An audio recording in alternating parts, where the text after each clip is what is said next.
Hello, everyone. Thank you so much for joining us tonight for the PSPS Lit webinar. This is a series, and you're listening to episode 3, Beyond the Basics, Building a Successful Early Career. Thank you so much for joining us. We will give you a moment or two to log on, and we'll be right back.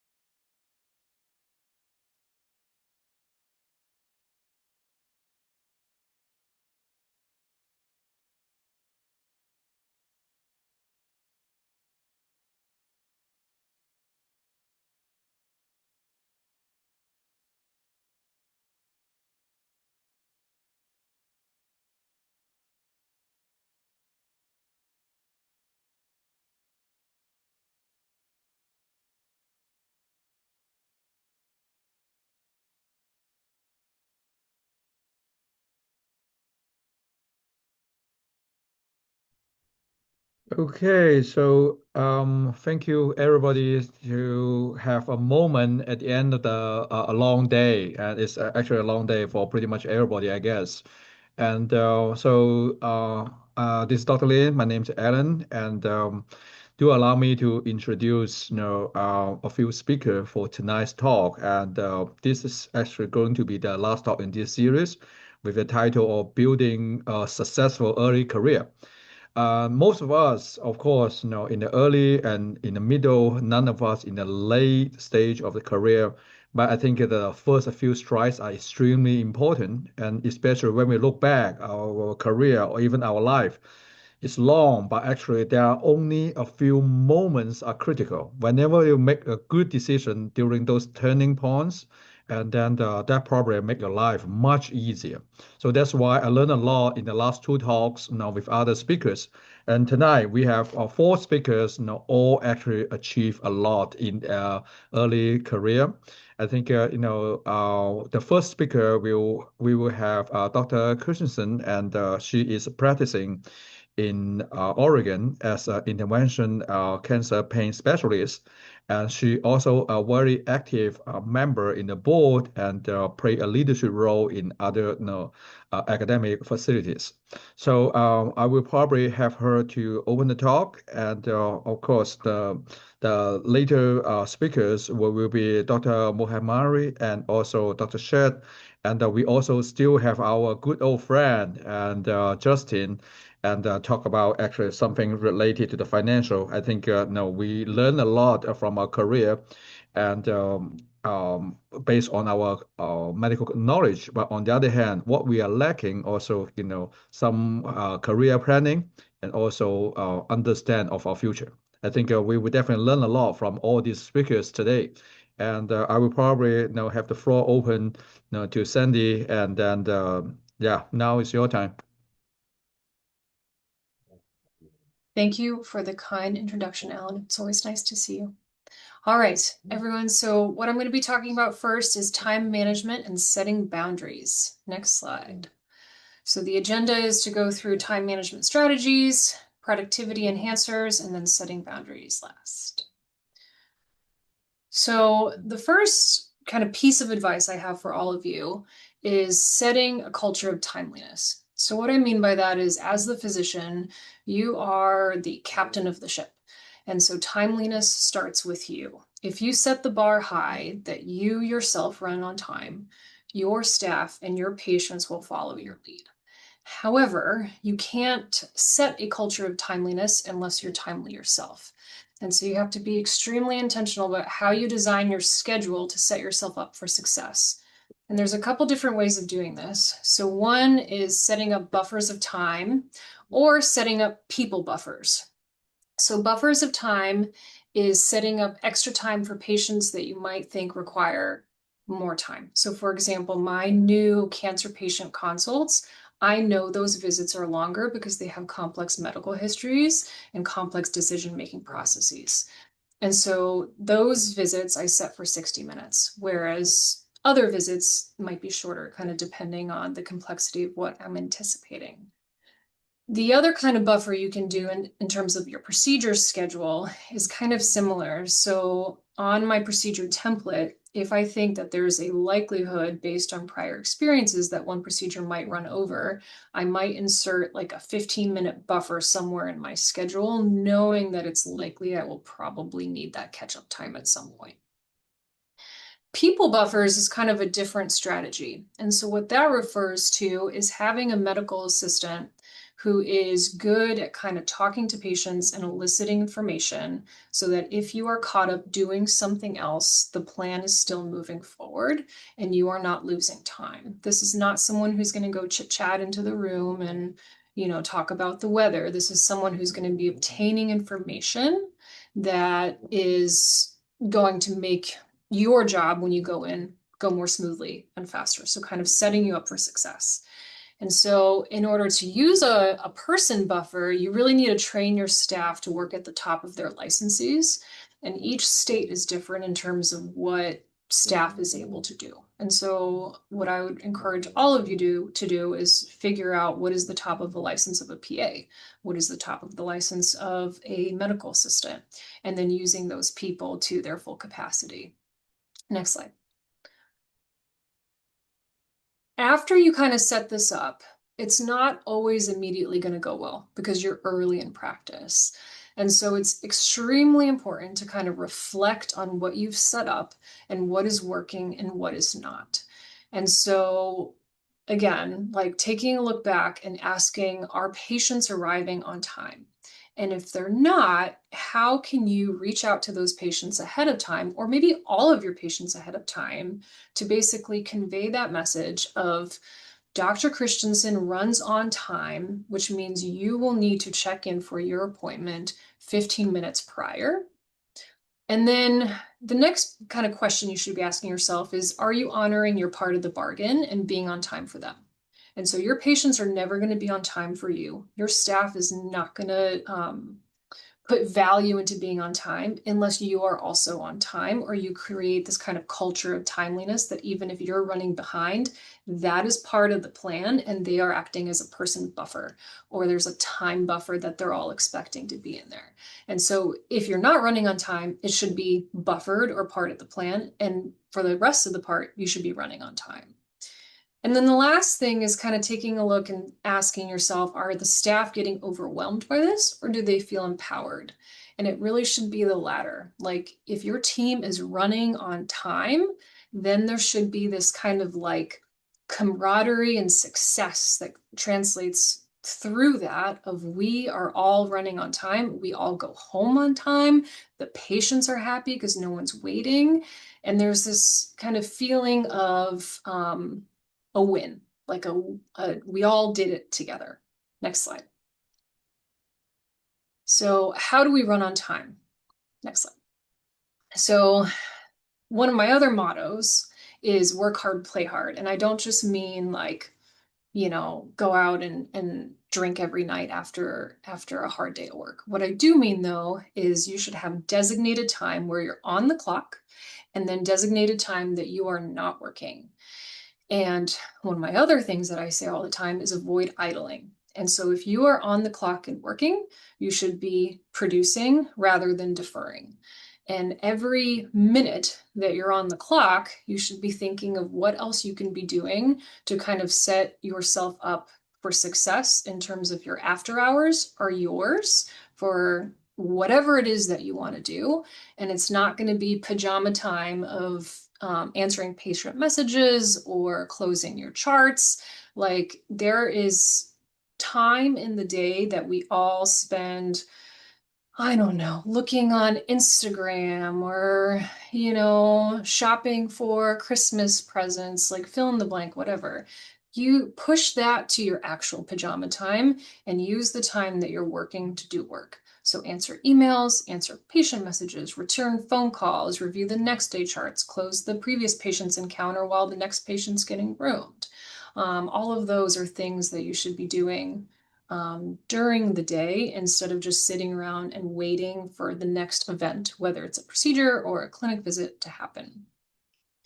The other thing I always teach is delegate, delegate, delegate. And this kind of goes back to what I was saying earlier about having people practice at the top of their license. So for every single task that you have, consider who else can do this and when they should do this, which sounds like you're just pushing off work, but actually like people like to be busy because it makes the day go by faster. And with that, consider active time and passive time for all parties. And so, active time for me is time when I'm in front of a patient or I am doing a procedure. But while I'm in there, that potentially is passive time for my medical assistant because she's waiting for me to be done. Instead of her having passive time, create active time where she returns phone calls or she or he returns patient messages. Fill in the blank, whatever it is, like have utilize the active time for everyone, basically. So everyone is always doing something and there's kind of minimal idling. Um, and the last thing I'll kind of say about that before we move to our next topic is I like to make this like a happy hour culture. And so at the end of our day, we finish on time. And in theory, we should all be able to go to happy hour together and drink as many margaritas as we possibly want. And again, I'm not condoning like excessive drinking, but the point is like you should just be done. And you should be able to drink however many margaritas that you want because you're not planning on doing anything that is even close to work after. Like you just finish the day and you're walking out. Mic drop. Next slide. The next thing you'll want to think about is investing in kind of the right people and the right tools. So staff is extremely important, and you want to hire people who are motivated to work and kind of buy into your idea of the culture of timeliness, the happy hour culture, or whatever it is that you want to call it or sell this as. Like you want staff that kind of buys into that and staff that feels empowered to work and staff that is excited to go home on time. One way you can make your job easier and the job of your staff easier is also now with AI, there's a lot of tasks that can actually be done that make things simpler. So AI Scribe, for example, is something we've incorporated into our clinic where if I'm using a person buffer, my medical assistant can start getting a history, and the AI scribe is going to write down every single word that was discussed in that time so that I don't need to have her even present to me. It's just written, it's just done. The electronic medical record can get expensive, but can be extremely cost saving. And then having your staff have access to computers and tablets, that those aren't just reserved for the physicians, that's reserved for everyone. And there's enough so that everyone can have active time during their workday. Next slide. All right, setting boundaries. So mutual respect, I think, is extremely important in any workplace. And so we set this idea that when we're here, we're working. When we're not here, we are not working, which means you need to be extremely mindful of asking your staff to work outside of working time and being mindful of when you call or when you email or when you message people, maybe consider waiting until the hours that they're working.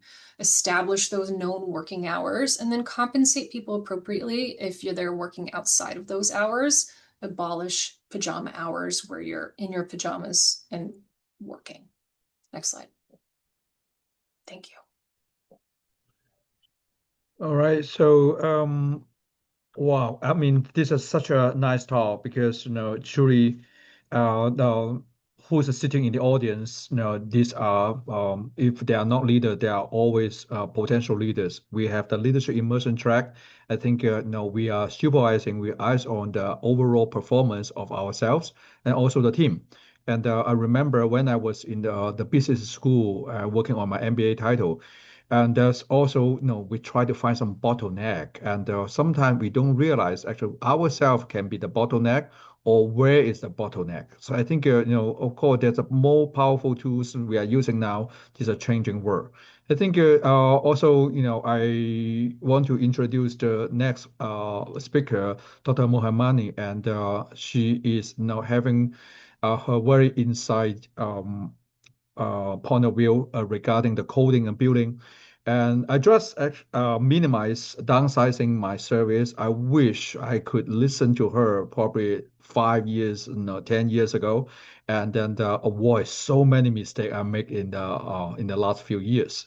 But of course, I'm sure there are audience and have questions.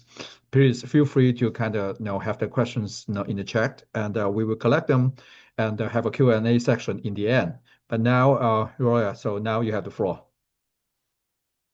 Okay, so hi everyone. So my name is Dr. Roya Mohammani. I'm a private practice pain physician in Orange County. So my passion in this topic, well, no disclosures, but my passion in this topic is trying to make sure that we can retain as much of our reimbursement as possible.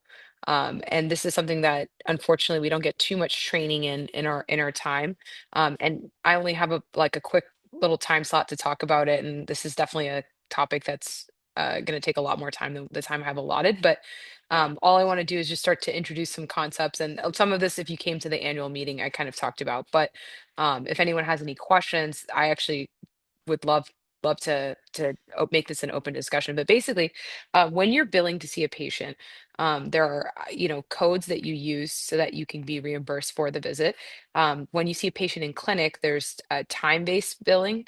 And that's can be based on the amount of time that you spend both face to face and prepping. And then on my next slide, I have basically medical decision making. So uh, for those that may not be familiar, this part is using it basically justifies how level your complexity was when you see a patient. uh, Pretty much most of us are billing either moderate or high. You have to be careful billing high because if you're not justifying it in your note, they're going to ask for their money. Like insurance companies will either audit you and ask for your money back. So knowing what these are, what categories you have to address, which you'd be surprised, you're probably addressing them in your visits, is really key. So the AMA actually has this all available on their website. I highly recommend taking screenshots on your phone of these little tables, and that will help you. So the time-based billing is actually the easiest because it's kind of easy to be like, okay, I spent, especially if you have an AI function that records your time with the patient, like, okay, I spent 15 minutes talking to this patient. And then you kind of have an idea of like the records you viewed and all that stuff, and you add it up and you're like, okay, that's 30 minutes of time spent. This one takes a little bit more thinking. So it's like, okay, did I order an MRI? Did I talk about the exacerbation? Did I order physical therapy? Did I order medication? Did I check cures? So just familiarizing yourself with this is going to make you much more efficient. And then you want to document why you build at the level of complexity that you did. So one thing to know is that codes when you bill are actually bundled. So mistakes that people make is they don't know when something's included or not. So we're a procedural specialty. So we bill CPT codes for our procedures. Some codes include the imaging modality. So for instance, if you're doing an epidural, the radiology or the X-ray guidance is bundled. It's part of that code. If you're doing a joint injection under X-ray, that's actually a separated code. If you're doing an ultrasound guided injection, then those are bundled. So understanding that and knowing to use when to use appropriate modifiers will get you out of trouble. If you bill bundled codes separately, sometimes the insurance company will turn around and pay you nothing for the visit. So understanding when codes are bundled or not, and you can actually just use actually a quick Google search can kind of clarify that for you when you're doing a procedure. So if you're doing a lateral femoral cutaneous nerve block, you can ask, what are the codes? And with AI, it's actually gotten much more efficient. So some code modifiers that I think everyone should kind of get an idea of is when you're doing a procedure bilaterally, that's 59. One exception to this is trigger point injections. You can't bill bilaterally for trigger point injections, but otherwise the 59 usually works pretty well. If you're doing an in-office procedure, you can take your E&M code. So that's the code that you use to bill either time-based or medical decision making for seeing the patient. You can append the code with a 25 modifier to do the procedure. Caution when you use a 25 modifier, you cannot use the G2211 code, which is what you use for chronic medical condition management. A lot of insurances do not actually reimburse for the G2211. But if you're managing someone with lots of complex medical conditions, like let's say a chronic fibromyalgia patient or a patient on chronic opioids, that would be a complex medical condition. So you could justify using that code. If you're doing telehealth, now telehealth's gotten really tricky because recently they've been cutting reimbursement or say they're going to cut reimbursement. But if you see a patient via telehealth, you can use a 95 modifier. And then a nice thing to know is like if you do an ablation and you bring the patient back to discuss something other than what their ablation's for, you can use the 79 modifier because unfortunately, when you do an ablation, there's something called a global period. If you see that patient sooner than in 10 days, they insurance will just not pay you for that visit. There's a new code that I've just been trialing out. It's code 22, and that's for actually a complex a complex procedure that takes additional time due to patient factors, aka if you have an obese patient, you're doing this. Let's say you're doing a spinal cord stim trial, you can append a 22 code to it. Apparently, you might get extra reimbursement for that, but you cannot use that for everybody. So you should only use it in situations where it actually does take you a lot longer. In your op note, you should detail why you needed that additional time. And then let's say you're doing like an epidural and you take a look and you realize you can't really see anything, procedure is like not safe, then you want to abort it. 53 code for discontinuing a procedure.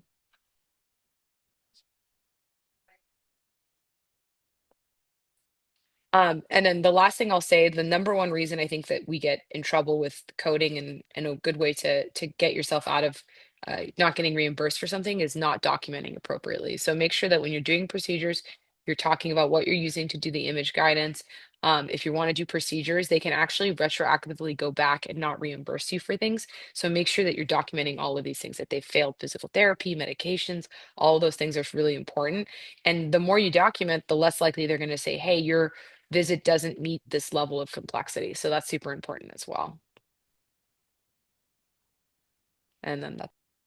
All right, thank you. Of course, no need for me to say how building is important. Actually, I do have quite a few fellows come to me and say, "Hey, I want to kind of get more idea in building."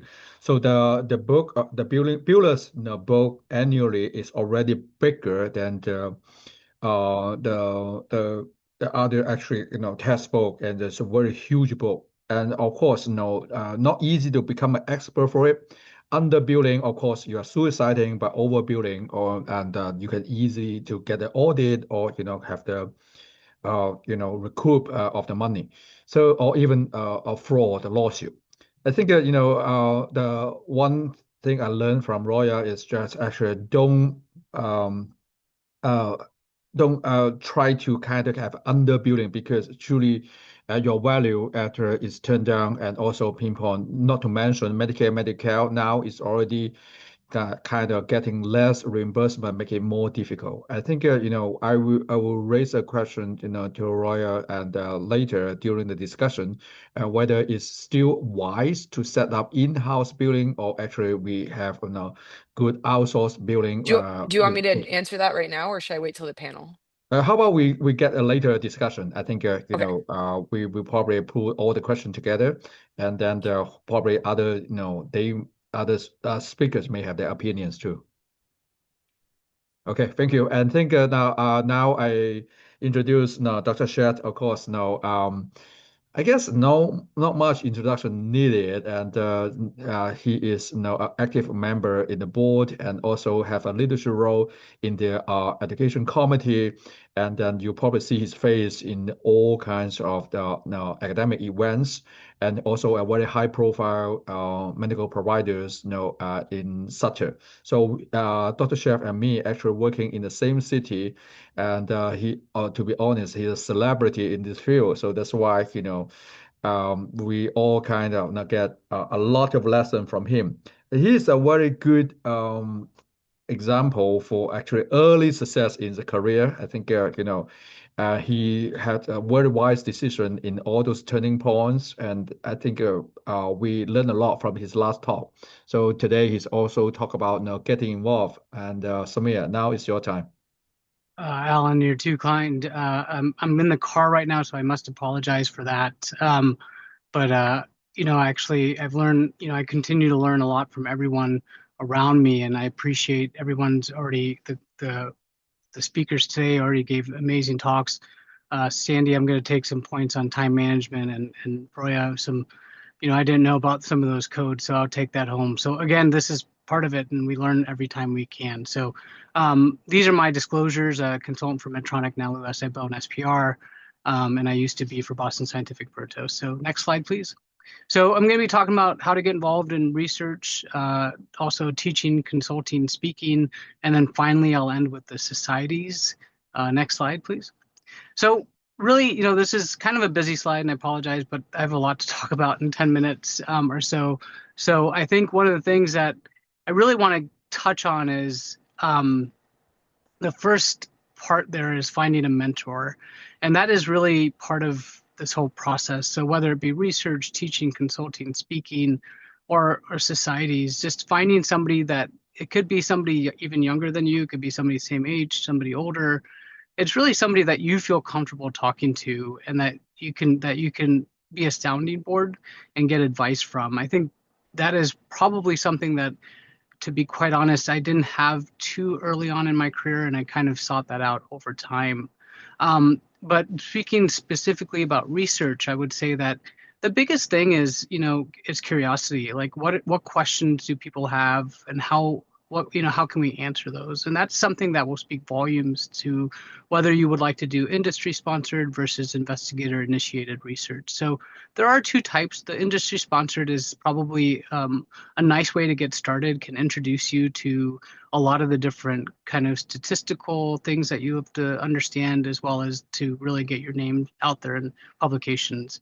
Investigator initiated, especially at Sutter, it can be a academic hospital or private practice, or at a community hospital, can be a little bit more difficult. So that does take a lot more of your own time. Your funding, you have to get funding for yourself as well. So those can be a little bit more difficult, but certainly an opportunity. And I would recommend, starting, if you're going to do that, maybe start with case reports or something like a retrospective study that might be a little bit easier. Just be humble, know what you know and what you don't know, and ask questions, lean on people that are, again, statisticians or researchers by nature, by their background, and then also really be familiar with your IRB. So for example, at Sutter, there's a Sutter Institute of Medical Research. I spend a lot of time with them. I get their contacts, and I talk to them almost on a daily basis right now, just trying to determine what can I do to make it, to make this easier. So that's really, some of the part of the biggest thing with research is time and how long it takes to get it done. And I really feel that, knowing your IRB and knowing the local research, like kind of the institutions who you can how you can grease their wheels, is extremely important. Because the research is hard enough, but also the the red tape that goes into it is much more difficult than people realize. Teaching, consulting, speaking. So I kind of grouped all those together because I think it's really important that they kind of go hand in hand. So, first of all, I'll just speak to the teaching, consulting kind of aspect of it, is just be open to new procedures. And even before that, be good at the kind of the standard bread and butter procedures. Just take your time with those procedures, really understand the anatomy, really understand what you're doing and how you're doing it. And then also, when a new procedure or an existing procedure comes in that's a little bit more advanced, taking the time with that procedure and becoming your, like, kind of the best you can be at that. I really think that lends, some respect, I guess, in one way to what you're doing, and also allows the companies, if you want to do consulting and teaching, does allow the companies to really want to approach you for those types of procedures.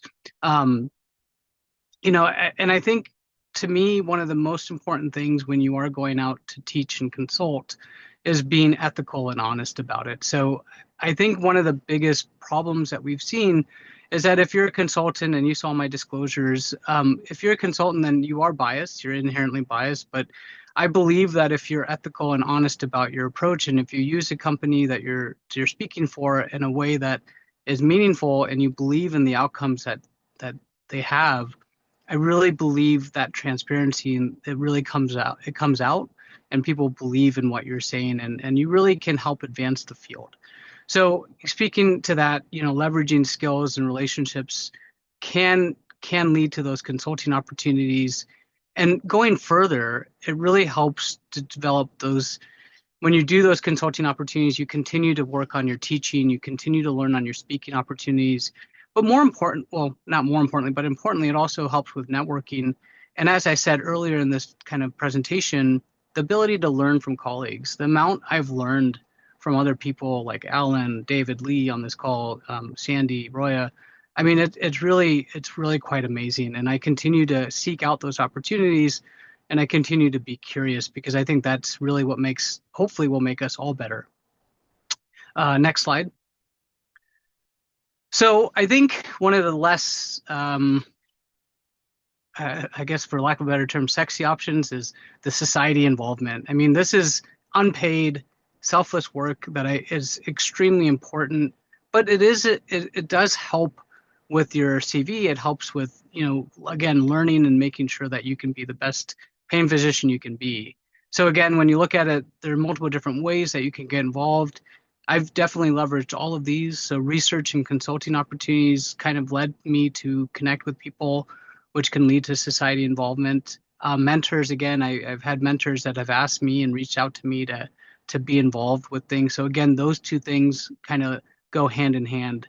But I think if you're really young starting out, I believe strongly in just looking for open committees and volunteer. Really see what's available, and it might not be your first interest, but it might be that opportunity to learn and kind of understand the society, that whatever society you want to be involved in, to get involved in the society. My personal plug will be the advocacy work. I think the advocacy work is really important. Again, it's something that is, your name doesn't get out there, but the behind the scenes work is necessary, and we need as many people as we can to help with that.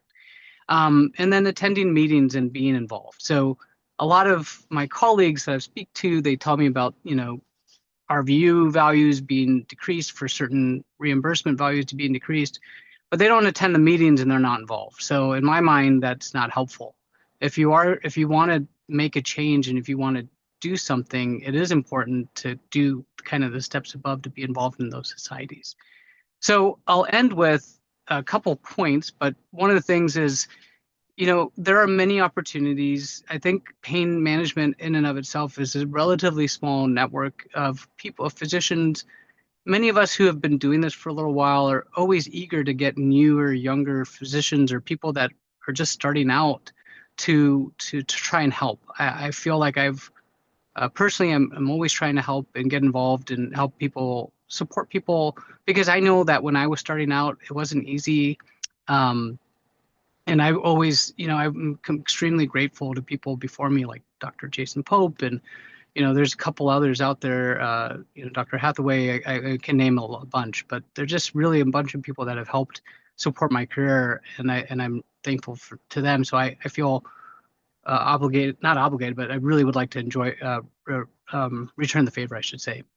Finally, I'll end with pain management is evolving, and it's constantly being attacked. So we need new recruits to join the battle, and really a lot of those ways, get involved is really multiple different ways to get involved. And again, I always try to be available. So if anybody has questions, even after this, my cell phone, I can share my cell phone and email in the chat, and always would love to help be involved and help people in any way I can. Thank you very much for your time. And Alan, great job with this. Thank you very much. Oh wow, yes, such a nice talk. Thank you, thank you, thank you. Of course, I still remember, Dr. Shah's talk in an annual meeting. He was talking about mostly AI. So wow, such a hungry learner, and his eyes always actually, kind of try to find something interesting and full of curiosity. And then I wish I still have that kind of energy or enthusiasm in getting something new in my life. So I think we will have a talk regarding some career choice, and Dr. Share, of course, will be a very good source of information for it. And the next speaker, going to be Justin again. Of course, pretty much actually you're a good old friend for most of the audience there. And we talk about long-termism in the investment, in the money games, because truly we want to delay gratification for everything, especially for medical career. Nothing come quick and easy. Most of the tech guys can retire in 25, but for us, we probably work until 65, 75, or even later. And then we want to actually, a very long and successful career. So I think Justin helped us to understand, pretty much every step, in our career will be crucial. But, there may be some turning points more important than the others. So Justin, and we want to hear your points again. Thank you, Dr. Lin. I have two sets of two topics, 4 hours of content that I'm going to cover in 16 minutes. So buckle up. To your point, Dr. Lin, I one time got life insurance. I was living in Philadelphia. My wife, who was a resident at Penn at the time, was working right down the street. We just had our first child, and I had a medical assistant come to my house to do the blood draw and take the vitals and things for the life insurance exam. And I was saying, oh, yeah, my wife's at Penn. She's doing residency. And the medical assistant who was doing everything says, oh, yeah, I remember residency. And it was a woman in her late 60s, early 70s. Turns out she was a former surgeon who had some financial difficulties somewhere along the line, maybe a divorce, maybe a partnership gone bad. And I guarantee you, when she was 34 and doing surgery, she didn't intend to be uh, doing blood draws and asking people about their medical history. And the good news is, because you're listening to this content, you don't have to be that in your latter 60s, but it does take some proactive planning because, as we heard from Dr. Mohammadi about billing, Dr. Sheff mentioned RVU values being decreased. There are headwinds in your specialty. And so you do need to do things right in order to make financial progress. So, next slide, please. We're going to plow through a lot of slides. I'm going to share all these with you once we're done. You're going to pay a lot of taxes. If you're a fellow right now, your biggest expense probably for the rest of your life is going to be taxes. The good news is there are some things you can do to mitigate that damage depending on your employment setting or your self-employment setting, if that is applicable. You may have more or less flexibility, but there's always something you can do. And part of what I'm going to share today is minimizing the damage in the tax department and in some cases working with a professional to help with that. Next slide. So here I have listed, I just did a quick, I was talking to Grok earlier and I said, tell me about if I make $500,000 in Portland, what am I looking at in terms of the tax burden? So Dr. Christensen, my neighbor here in Portland, maybe is familiar with some of this stuff. Turns out Portland is a terrible place to make money. And if you live in, any of those West Coast states, you understand tax burden. And so there's a lot of planning opportunity here, and there's a lot of expense associated with making money. Next slide. So in this case, a self-employed person who's married making $1 million, they're going to pay 43% of their income in taxes. I was not surprised by that number, but was slightly disheartened as somebody who lives in Multnomah County, which is Portland. Next slide, please. And this is what you're up against. So here's what we're going to talk about in the tax section. Getting good tax help, whether you're self-employed or whether you're W-2 employed, typically a good CPA will pay for themselves, sometimes many, many multiples over. When you have some self-employment income, then there's a lot more opportunity for tax planning. If you're all W-2, meaning if you're working for an employer, you have salary or wages and everything is coming through your employer, you don't have any outside income, you're going to have more limitations. And we heard from Dr. Sheff, if you're teaching, if you're consulting, if you're doing speaking engagements, that's a good way to get some self-employment income. So if you're all W-2, you're all employed, maybe think about what is industry collaboration, what is doing some medical legal, what is doing some outside stuff look like to get some of that self-employment income to give yourself more flexibility. And then if you're all self-employment, the tax planning opportunity is gigantic. And there's probably a 6-figure swing in terms of your income between doing good tax planning and just sticking your head under a rock. Next slide. So if you're all W-2, so I'm talking to the pain physicians who are going and taking a job either with one of the national brands, a big pain group or a regional pain group, or you're working in an academic center and all of your income is from employment and you're precluded from any outside activities because of your employment agreement, you've got to make the most of your employer plans, meaning 403(b), 457, HSA. You've got to make sure that everything that you can do with your employer plan, you're maximizing to reduce your taxes in the current year. And for you, you've got this particular challenge, which I'm calling the tax beneficial investments. You're going to feel tempted because all I have is W-2 income. There are people out there that say, hey, are you out there and you're only making W-2 income? Well, guess what? We've got an investment for you that is going to save you a bunch on taxes. There's always trade-offs. So if you hear that, I'm warning you now. Think about what are the trade-offs. Look for the hook. Where is the thing that isn't being explicitly explained because it's definitely out there. Next slide, please. And here's what it is. People, you're going to maybe hear this from a colleague, money status, and then talking about, oh, my advisor's got me in this thing. I invested $100,000 and I wrote $70,000 of depreciation off in the first year, and it's oil and gas, it's real estate syndications, it's some other limited partnership that's invested. I talked to an anesthesiologist here the other day who said, I'm investing in a movie with Mark Wahlberg. It's coming out in 2027. I had actually never heard that before. And it was actually a tax play, all the depreciation in year one. So if you're W-2, here's the point. I have yet to see one of those investments that I thought that is an amazing deal. It's actually seriously advantageous. There's huge investment upside, there's huge tax benefits, and it's all in one package that people don't appreciate. Maybe there's or maybe there's tax benefits, but usually it's like the investment is kind of subpar. Maybe it's illiquid. You can't turn it into cash for 5 years. You got to throw all your cash at it and hope that it performs well, but you have no control over it. There are major trade-offs. So if you're in W-2 land, do the basics and beware these investments that say, are you doing all W-2? Invest in this shiny object, because the trade-offs often will get you and you're putting money towards an illiquid investment that's going to be locked up for a long time. And if you're all W-2 or you're moving towards a job where you're going to be employed and you take nothing from this discussion, remember this. There's trade-offs and often they come in the form of liquidity. Meaning, how long does it take if I invest in a thing, if I take my hard-earned cash and I throw 50 grand at this real estate investment, how long does it take to turn that into cash? And if I change my mind, can I get my money back? The answer is usually 5 to 10 years and no, respectively, to those two questions. So because of that, it often doesn't make sense to do a tax advantageous investment because it's just not a good investment to begin with. Next slide. So here are the things you can do. Max your employer plans. If you have an HSA, max that out.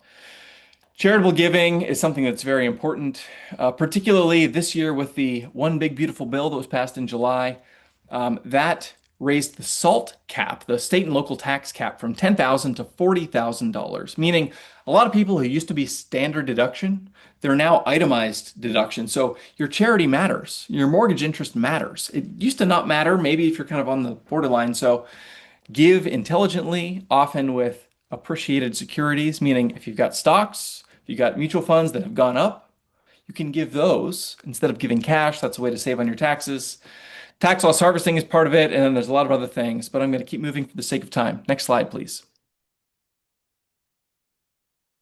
So now we move into the next category of income complexity. So maybe you have a core of W-2. You've got that 3, 4, 500K of clinical income, and then you've got that I'm doing some consulting with Medtronic. I'm teaching some weekend workshops. I'm doing whatever it is, medical depositions, all that stuff. And I got an extra 50, 75, $100,000 of income. So I'm ratcheting up in terms of complexity. The good news is you're also ratcheting up in terms of opportunity. It opens up new avenues of savings, new avenues of tax reduction. You've got self-employment retirement plans. The solo 401k is in play, the SEP IRA. Typically, if this is you, you don't need a bunch of entities. You don't need crazy asset protection. You don't need advanced tax strategies. You can just, we would call it a sole proprietor approach. You're just making money, a little bit of extra on the side, and you don't have meaningful costs associated with that. You do need to be a little bit more organized, though, in order to make the most of this. Next slide. So here's what you should do if you're in the middle of this complexity. You've got deductibility of your business expenses. If you're traveling to Vegas to do that weekend workshop, your airfare, your food while you're there, any expenses you incur, car rental, lodging, etc., that's going to reduce your taxable income. So you need to make sure to keep track of that. Typically, you're going to have, I would recommend, maybe an LLC, definitely a business credit card, business checking account. Keep everything clean and segregated so that you know at a glance how much have I spent to produce this self-employment income. You also have a self-employment retirement plan opportunity. So the solo 401k, the SEP IRA, if you make 100 grand of self-employment income, you might be able to save a huge percentage of that in a pre-tax, meaning you're reducing your income taxes by the uh, contribution into these types of accounts. And so that can be very powerful if you make 400 of W-2 and then 100 of self-employment. You can save the lion's share of that 100 into a pre-tax investment account, and that can be a huge tailwind for your net worth growth over time. And then there's some other complexities here that you're starting to see. It does get a little more complicated, and then you move towards this area where maybe it makes sense to talk to a professional. Next slide. And then if you've got all self-employment income, you need a team, is the bottom line. There's a lot of opportunity, there's a lot of complexity, there's a lot of liability potential. Next slide. And here are some of the tools. You've got the S election, meaning you're going to be taxed as a corporation instead of a sole proprietor, or you're going to have two tax returns instead of one. And so that creates tax opportunity. You might have a $5, $10, $15, $20,000 tax reduction by doing what's known as the S Corp election. So you've got your LLC and it's taxed as an S corporation. So that's a good opportunity to have a good CPA, have them involved, have them advise on that. And if they find a way to save you 10, 15, 20 grand, they're going to pay for themselves multiples over in many cases in that instance. Your retirement plans, whether it's a 401k, whether it's a cash balance plan, and also if you're a business owner, you're investing in your own practice. You've got hardware, you've got the C-arm, you've got the exam tables, especially if you're building out a new space or have a new location. There's a lot of opportunity to buy things, build out your space, and take that deduction in year one. So a lot of tax opportunity here. Definitely have a team. Next slide. And that brings us to the dream team. So you need to work with a professional. Often, there are some physicians, so anybody, like there are some people who are do-it-yourselfers. As you move out the branch of complexity, you get further from the trunk of the tree and you get further out there, the risk increases. It makes more and more sense to work with a professional, and they're more and more likely, if they're qualified, to pay for themselves. Next slide. So there's a bunch of people you're going to need. Financial advisor, maybe, CPA, bookkeeper, attorneys, etc. Some of these are one-time engagements. Some of these are ongoing. Next slide. So I'm going to talk a little bit about a good financial advisor. Next slide. Couple key pillars: qualifications, experience. What are they going to do for you, and how much does it cost? You want to make sure you understand each of these before you hire someone. Next slide. Qualifications. There's credentials. So CFP, Certified Financial Planner, that is sort of the gold standard of financial planning. It's pitiably easy to get compared to something like an MD or DO, but it's unfortunately for us financial people, it's the best that we have, sorry, to prove academic rigor. So it requires an undergraduate degree, a couple of years in the industry, working through a curriculum that typically takes 1 to 2 years, and then 3,000 or 4,000 hours of working in the industry. So it's certainly not sufficient, but it is a minimum criteria that is helpful. And you want to make sure that your advisor has that. You don't want to be someone's guinea pig. I didn't know that the Peruvian long-haired guinea pig was a thing until I was researching for this discussion. So make sure that your advisor has experience with people like you. You don't want them experimenting on you. And then with what the advisor is going to do, here's some questions to ask. How's the process work? How many times will I meet with you? Specifics related to your situation. Will you help with fill in the blank? I have student loans. I have a partner in my practice that I hate. I have 4 kids and I have 2 stepchildren, and I'm thinking about how do I leave them money appropriately. This is an area where you want to understand what precedent is. Has the advisor done this before? And will they do that for you? Next slide. This is another one of those most important things. So I'm a financial advisor. I work with about 80 families right now, many of whom are physicians in anesthesia and pain. I'm happy to speak with anybody here if you have questions, and I would love to be a resource, even informally. But if you talk to somebody else, ask this: Are you fee only? What that means is there's a bifurcation between advice and product. So only the client is paying an advisor in a fee-only relationship. There's no bank, there's no insurance company that's also paying them commissions where they're serving as a conduit, a distribution channel. You want a fee-only advisor. So that's a very important question. I would say don't bother asking, are you a fiduciary? I've had a lot of people ask me that, are you a fiduciary? And it turns out that's not a good question to ask in terms of understanding the relationship. Are you fee only? I find is a more useful question, and it's a good proxy for loyalty. And then pricing, there's a lot of different models. Just make sure you know what you're getting. Make sure that you understand how compensation works. If they're already fee only, basically any pricing model in that paradigm is going to be reasonable in most cases, but just make sure you understand how it works. Don't be bashful. Same as when you're negotiating your contract, understand how you're getting paid. If you're talking to a professional about how they're going to serve you, make sure you understand how they're getting paid. Next slide. I'm going to skip ahead to get to the next section here. Okay, in the couple minutes we have left, and I'm going to keep this very short because I've bled into my second section, let's talk about practice ownership. It's good to have equity. It can be beneficial. It can also be detrimental, but you've got to understand, what do you want? What are your goals? Do you want to be an owner? Do you want to enjoy the upside, or do you want to be the one who's called on the phone on the copy machine breaks, or the fax machine breaks at noon on a busy clinic Tuesday when the line's out the door and all of a sudden we can't do billing anymore? That's your problem if you're an owner. So that's something that you need to embrace if you're on this path. If you own a practice, here's the upside. You get a percentage of the profits. That means when the practice makes extra money, a share of that is yours. If you are the 100% practice owner, it's all yours. If you're 50%, then 50% of those profits belong to you. But when things go wrong, then those problems also belong to you. Next slide. So this is, you might be understanding as what I'm describing, like this is a complex set of opportunities, both up and downside. And you need to understand yourself. What am I looking for? What do I want for my career? Am I invigorated? Am I energized by the idea of owning and solving problems as I'm doing clinical work? Or do I want to just do clinical work? There's no shame in that. Practice ownership is it's a lot to handle. And as we heard, from like Dr. Momani, she talked about billing. Like you got to eat billing for breakfast. You need to know how much you're getting paid. You need to understand CPT codes and the modifiers, and you need to look at your billing reports. You need to understand the revenue cycle because that's money in your checking account.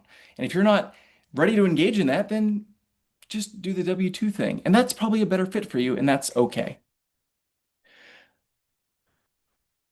Um, there's a lot more I could say about this, and for the interest of time, I'm gonna maybe wrap it up here. Here's the one thing I would say in conclusion. There's practice ownership, there's other ancillaries. So practice is like an office-based pain practice, and you can own that and you can make some money there. Ancillaries is DME, surgery center, labs, other things, related businesses, other ways of monetizing the clinical experience. Um, Understanding the difference between those is very important. And understanding the value of each of those. I've seen a lot of situations in which the office-based pain practice is basically just a feeder system for the surgery center. And the surgery center, if it's successful, you can make a lot of money on the ASC side, and you can maybe sell shares down the line for a lot of money. And it can be a nice net worth event, like you're building your wealth by having a successful surgery center. And the office-based practice, because of the headwinds we heard about, because of the, Dr. Sheff mentioned the RVU values going down and down and down, that's hitting the office hardest right now. So just be aware, the buying into the practice and buying into a surgery center, for example, or the DME or the labs or the other ancillaries, they're not the same thing. And you can not be a practice owner and still own a share of a surgery center and be an equity owner and have upside related to your equity stake in the surgery center and have the best of both worlds. In some cases, but it always depends. So I welcome any questions. Please drop them in the chat. Obviously, all of this is contextually dependent. Thank you for your time. Yeah, that was awesome, Justin. I know it's a challenge to squeeze in all that information, and yeah, that was great. I think one of the things that the audience, you guys will note is that it's just how dense of a amount of information is requisite to kind of address early career navigation. And really, truly, the first few years are like a maze, But I would emphasize that people, not just the pathways themselves, help you kind of find your way. So on that note, I want to thank Dr. Alan Lin, Samir Sheth, Dr. Sandy Christensen, Dr. Roy Moimani, and Justin Harvey for their time. I do want to emphasize, that early involvement in medical societies, as was mentioned by Dr. Sheth, it isn't glamorous, but it is often the means to getting you outside your clinic and your office and away from being just perched on an island. It's exactly that which gives you the opportunity to learn, more about yourself, about what you want to do professionally, and kind of what your strengths and weaknesses are as a physician. And then that kind of then leads you to these different branches and opportunities that all of our speakers were discussing in detail. There's a quote: "If you want to go fast, you can go alone," and this and kind of this solo mentality. And if you want to go far, you travel together or in a pack. And so on that note, I want to thank all the panelists. We do have I know a short duration of time because of the amount of content that we covered here today. We want to open this to Q&A. So if you have a question, please feel free to put it in the chat box. We'll take as many as we possibly can. I guess to start off, we'll go to Dr. Moimani with her talk. Dr. Lin had put a question in the webinar chat. Is it worth to set up in-house billing or outsource billing? And I guess this is a question for all panel members, but Dr. Moimani, we'll start with you. So really the question of whether to start in-house billing really depends on your practice, because if you do the math, it depends on what your collections are. Most billers charge about 5 to 6%. If you outsource to like India, it's about 3 to 4%. So it really depends. If you want high quality billing, 5 to 6% and that's for like if you go to like usually people who are based in the US, and how much they actually capture often is a product of the percentage. So if you use high quality billers, they're usually going to be asking for 6%. And then some people, their EMRs include billing bundled in. So like for instance, Athena, your EMR they'll like offer to do your billing in-house. I believe like NextGen, a lot of these EMRs will couple it. But if this is like a question like, hey, like I'm looking to like optimize my practice, like what should I do with billing? Depends on how much collections of Medicare, work comp, PPO, HMO you have, and you should calculate what's like that percentage is. One thing I will tell you, if you use a billing company that's coupled with your EMR, they are notoriously outsourced and not very good. So you're going to lose out on a lot of your collections if you do that. Are there any other like follow-up questions to that? Because I feel like it's such a great question, but it has like so many different. It kind of depends. Roy, I might just add to that really quick. I think that's a great point, but that's for, also just for hospital-based practices, kind of a collections kind of thing too. I would say that if you are in the hospital, you want to track your RVU based, you really want to make sure you track your RVU so you become your own kind of understand what your collections are and what you bring in. I've found that there are many errors and people don't fully understand and fully track exactly what you actually are producing. Making sure that you understand that, because there are discrepancies often. And so if you are, again, in a hospital-based practice, you want to make sure that you track that, or maybe even an academic institution now that's RVU based. You want to make sure you track that as well. So a little bit of a caveat, but just want to make sure that people understand that. Yeah, both good points. Dr. Moimani points out, you kind of get what you pay for in a lot of these situations. Dr. Sheth, to your point, especially if you're doing like newer interventions and there's not like a CPT code that's been out for a while, that's been well established. For instance, I can just speak anecdotally, but doing like the percutaneous lumbar decompression procedure, which has a T code. What I found was that they weren't actually giving me credit for that T code because there wasn't an actual value, an RVU value. So they were calculating it based upon how much they actually got reimbursed. So I wouldn't have known that though, and I wouldn't have pushed that issue unless I was self-auditing my own collections and RVUs. Justin, I know you just hopped off, but you alluded to it very briefly. That finding a CPA that kind of speaks your language. Just really quickly, like, what is the best way to locate and find a CPA that maybe has a background or at least a concept of the medical field? Yeah, so I would say it whether or not you need a CPA that has exposure to the medical field kind of depends on your employment setting. So if you're a W-2 employee with a hospital or a academic center, it's probably not necessary. One of the things that is helpful is having an integrated professional team. So what I typically recommend is either go through your CPA to find an advisor or vice versa. I regularly refer my clients to CPAs that I know and trust, and I am every spring like sending, hey, here's the tax update, all the stuff that the advisor is doing. You want your CPA to know about it and vice versa. So you want an integrated approach and you want your professionals to all play nicely in the sandbox together. What I find to be helpful is like go through one of them to find the others and say, who do you like? Who do you work with well? And who do you collaborate with in order to provide the best, most cohesive experience for your clients? So that's typically what I Yeah, recommend. that's sound advice. That's great. Thank you, Justin, again. General question to the panelists, whoever wants to chime in. This is a more general question regarding early career. What mistake did you make in your first years of practicing pain and spine, and what did you learn from them?